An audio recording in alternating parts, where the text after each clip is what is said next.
স্বরাষ্ট্রমন্ত্রীর মন্তব্যে বিরোধী দলের প্রতিবাদে বৃহস্পতিবার উত্তপ্ত হয়ে ওঠে জাতীয় সংসদ। স্বরাষ্ট্রমন্ত্রীকে তার বক্তব্যের জন্য দুঃখ প্রকাশ করার দাবি জানান বিরোধী দলের নেতা। অধিবেশনে এই হট্টগোলে সংসদের ভবিষ্যৎ নিয়ে উদ্বেগ প্রকাশ করেছেন স্পিকার। পরে জুলাই সনদ বাস্তবায়নের দাবিতে সংসদ থেকে ওয়াকআউটও করে বিরোধী দল। আরিফ জামালের রিপোর্টে বিস্তারিত। আবাগ স্কোয়ারে বক্তৃতা দিয়ে পার্লামেন্টে বক্তৃতা দিয়ে এক কথা না। বৃহস্পতিবার ত্রয়োদশ জাতীয় সংসদের তৃতীয় অধিবেশনের প্রথম দিনে জামায়াত ইসলামের এমপি শফিকুল ইসলাম মাসুদের সম্পূরক প্রশ্নের জবাবে স্বরাষ্ট্রমন্ত্রীর এমন বক্তব্যকে ঘিরে শুরু হয় তুমুল হট্টগোল। পরিস্থিতি নিয়ন্ত্রণে আনতে বারংবার সংসদ সদস্যদের শান্ত থাকার আহ্বান জানান স্পিকার হাফিজউদ্দিন আহমদ। মাননীয় সদস্যবৃন্দ, বসুন প্লিজ, অপেক্ষা করুন। পরে বিরোধী দলীয় নেতা ডক্টর শফিকুর রহমান তার বক্তব্যে অভিযোগ করেন, ত্রয়োদশ সংসদের শুরু থেকেই বিরোধী দলকে তুচ্ছ-তাচ্ছিল্য করে কথা বলছেন স্বরাষ্ট্রমন্ত্রী। স্বরাষ্ট্রমন্ত্রীকে দুঃখ প্রকাশ ও তার বক্তব্য এক্সপাঞ্জের দাবি জানান তিনি।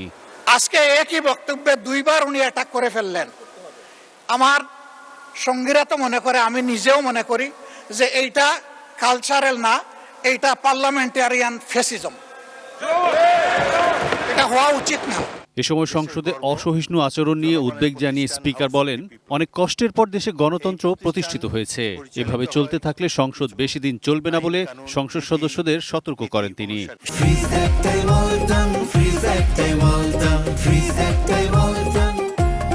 সংসদের ভবিষ্যৎ নিয়ে কিছুটা চিন্তিত।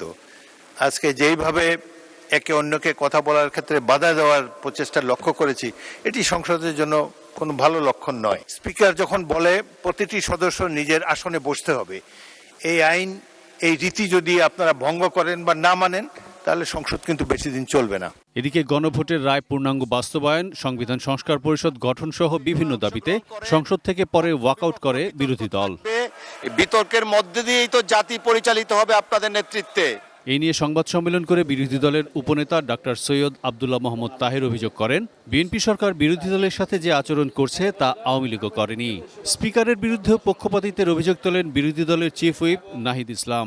আমরা একটা সংসদীয় একটা স্বেচ্ছাচারিতা দেখতে পাচ্ছি, সংসদীয় একটা স্বৈরতন্ত্র দেখতে পাচ্ছি সরকারের পক্ষ থেকে, যেখানে স্পিকার এবং সরকার দল তারা এককভাবে এই পুরো জিনিসটা পরিচালনা করছে সংসদ। ফলে সেটার প্রতিবাদ স্বরূপ আমরা বের হয়ে এসেছি। অধিকাংশ জনগণের যে সিদ্ধান্তের বাস্তবায়নের যে প্রয়োজনীয়তা এবং অপরিহার্যতা, এটাকেই আফোর্ড করেই আমরা আজকে বেরিয়ে আসছি।